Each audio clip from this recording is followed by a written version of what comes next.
ನಾನು ವಹಿಸಿ ವಹಿಸಿ ಅಂತ ಹೇಳ್ತೀನಿ, ನೀವು ಸಿಬಿಐಗೆ ವಹಿಸಿ ಅಂತ ಹೇಳ್ಬೇಕು. ವಹಿಸಿ ವಹಿಸಿ ವಹಿಸಿ ವಹಿಸಿ ವಹಿಸಿ ಸಮಾವೇಶ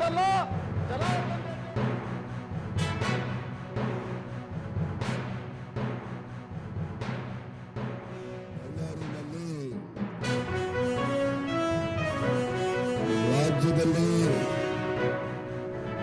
ಈ ಕಾಂಗ್ರೆಸ್ ಆಡಳಿತದ ಅವಧಿಯಲ್ಲಿ ಕಾನೂನು ಸುವ್ಯವಸ್ಥೆ ಸಂಪೂರ್ಣವಾಗಿ ಹದಗೆಟ್ಟಿರುವಂತಹ ಸಂದರ್ಭದಲ್ಲಿ ಬಳ್ಳಾರಿ ಘಟನೆಯೂ ಕೂಡ ಒಳಗೊಂಡಂತೆ ಈ ಅಯೋಗ್ಯ ಕಾಂಗ್ರೆಸ್ ಸರ್ಕಾರದ ವಿರುದ್ಧ ಒಂದು ಪ್ರತಿಭಟನಾ ಸಭೆಯನ್ನ ಇವತ್ತು ಆಯೋಜನೆ ಮಾಡಿದ್ದೇವೆ.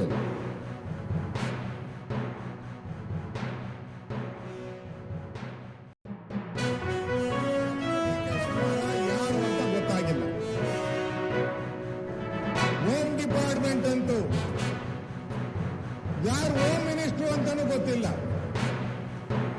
ವಿಧಾನಸಭೆಯಲ್ಲಿ ಉತ್ತರ ಕೊಡಕ್ ಮಾತ್ರ ಹೋಮ್ ಮಿನಿಸ್ಟ್ರು, ಆಚೆ ಕಡೆ ಜಿಲ್ಲೆಗೊಬ್ಬೊಬ್ಬ ಹೋಮ್ ಮಿನಿಸ್ಟ್ರು, ಅವರವ್ರದೇ ಜಿಲ್ಲೆ, ಬಳ್ಳಾರಿಗೂ ಅವರದೇ ಜಿಲ್ಲೆ. ಈ ಪರಿಸ್ಥಿತಿಯನ್ನ ಇವತ್ತು ನಾವು ನೋಡ್ತಾ ಇದ್ದೀರಿ.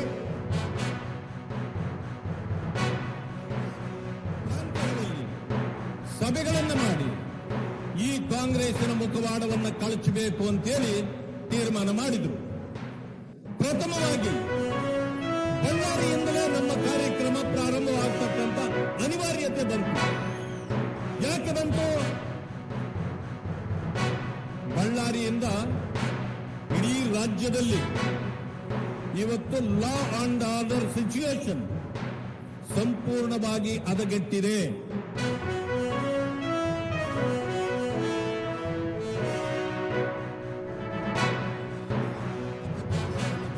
ಮಾಧ್ಯಮ ಸ್ನೇಹಿತರೆ, ಬಂಧುಗಳೇ, ಹೆಚ್ಚಿಗೆ ಮಾತನಾಡುವಂತ ಅವಶ್ಯಕತೆ ಇಲ್ಲ. ಈಗ ನಾವು ಶೆಡ್ ಹೊಡೆದು ಸಂಗ್ರಾಮಕ್ಕೆ ತಯಾರಾಗಬೇಕು. ಆ ಕಾಲ ಬಂದಿದೆ. ಕಾಂಗ್ರೆಸ್ಸಿನ 2.5 ವರ್ಷದಲ್ಲಿ ಇವತ್ತು ರಾಜ್ಯಾದ್ಯಂತ ಕಾನೂನು ಸುವ್ಯವಸ್ಥೆ ಹದಗೆಟ್ಟು ಹೋಗಿದೆ.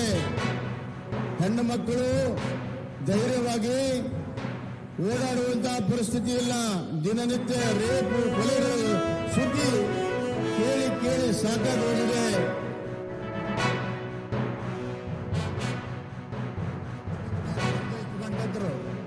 ಈ ಭೂಮಿಯ ಮೇಲೆ ಸೂರ್ಯ ಚಂದ್ರವರೆಗೂ ನಾವೇ ಈ ಭೂಮಿಯ ಒಡೆಯರತ್ತೇಳಿ ಹೇಳಿಗೆ ಹೆಸರಿಲ್ಲದ ಹೋಟೆಲ್ಗಳಲ್ಲಿ ಕೆಲಸ ಮಾಡುವಂತ ಪರಿಸ್ಥಿತಿ ಬಂದವರಿಗೆ ನೀವು ಯಾವ ಗಿಡ ತಪ್ಪಲ್ಲ. ನಿಮಗೆ ಅಧಿಕಾರ ಶಾಶ್ವತ ಅಲ್ಲ. ನೀವು ಯಾವ ರೀತಿ ಆಡಳಿತ ಮಾಡಿರಿ ಅನ್ನೋದು ಮಾತ್ರ ಶಾಶ್ವತ. ಅದಕ್ಕಾಗಿ ನಾನು ಈ ಸಂದರ್ಭದಲ್ಲಿ ಸಿದ್ದರಾಮಯ್ಯನವ್ರಿಗೆ ಒತ್ತಾಯ ಮಾಡ್ತೇನೆ, ಕೂಡಲೇ ಭರತ್ ರೆಡ್ಡಿ ಅವ್ರನ್ನ ಅರೆಸ್ಟ್ ಮಾಡಿ, ಇಲ್ಲ ಅಂದ್ರೆ ಸಿಬಿಐಗೆ ವಹಿಸ್ಕೊಡ್ಬೇಕಂತ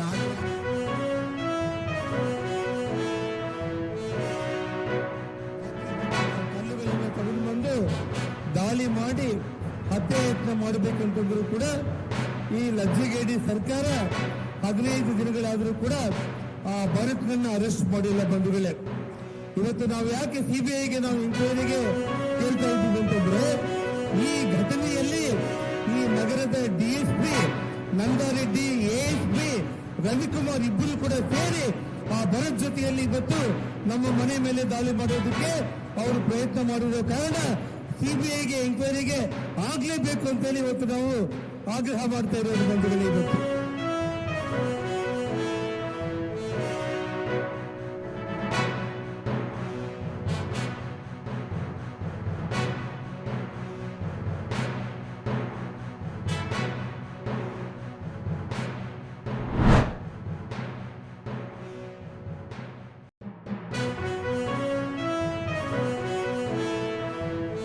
ಬಿಡುಗಡೆಯಾಗಿ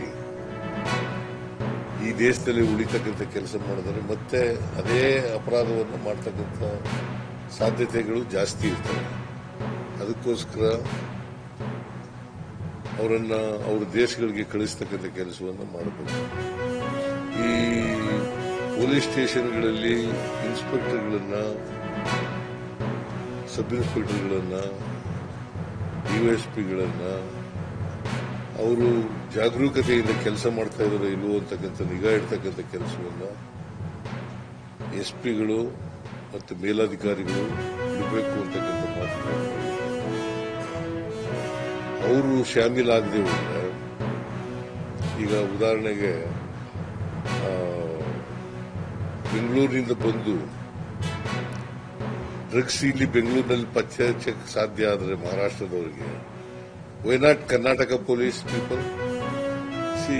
ಮೈಸೂರಿನಲ್ಲಿ ಅಲ್ಲಿ ಕೂಡ ಉತ್ಪಾದನೆ ಮಾಡ್ತಾ ಇದ್ದಂತ ಜಾಗ ಪತ್ತೆ ಹಚ್ಚಕ್ಕಾದರೆ ಮೈಸೂರು ಪೊಲೀಸ್ನವ್ರು ಯಾಕೆ ಮಾಡೋದಿಲ್ಲ? So it is A failure on the part of the police, Karnataka police. ಅದನ್ನ ತಿದ್ಕೊಳ್ತಕ್ಕಂಥ ಕೆಲಸವನ್ನು ಮಾಡಬೇಕು ಅಂತ ಹೇಳಿದ್ದೀನಿ. ಅದು ಯಾರು ಸಂಬಂಧಪಟ್ಟಂತ ಪೊಲೀಸ್ನವರು ಇದಾರಲ್ಲ ಅವ್ರ ಮೇಲೆ ಕಠಿಣವಾದಂತಹ ಕ್ರಮ ತಗೊಳ್ಬೇಕು ಅಂತ ಹೇಳಿದ್ದೀನಿ.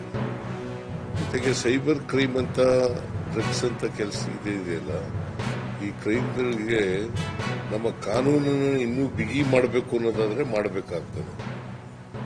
ಹೊಸ ಕಾನೂನು ಮಾಡಬೇಕಾ, ಇರೋ ಕಾನೂನಿಗೆ ತಿದ್ದುಪಡಿ ಮಾಡಬೇಕಾ? ಯಾಕಂತಂದ್ರೆ ಕೊಲೆ ಅಂತ ಕೇಸ್ಗಳು, ಅಟೆಂಪ್ಟ್ ಟು ಮರ್ಡರ್ ಅಂತ ಕೇಸ್ಗಳು, ಆ ತರದ ಅಪರಾಧಗಳಿಗೆ ಏನು ಶಿಕ್ಷೆ ಇದೆ ಆ ಶಿಕ್ಷೆಗಳನ್ನ ಇಂಥ ಕೇಸ್ಗಳಲ್ಲಿ ಮಾಡ್ತಕ್ಕಂಥದ್ದನ್ನು ಮಾಡಬೇಕು.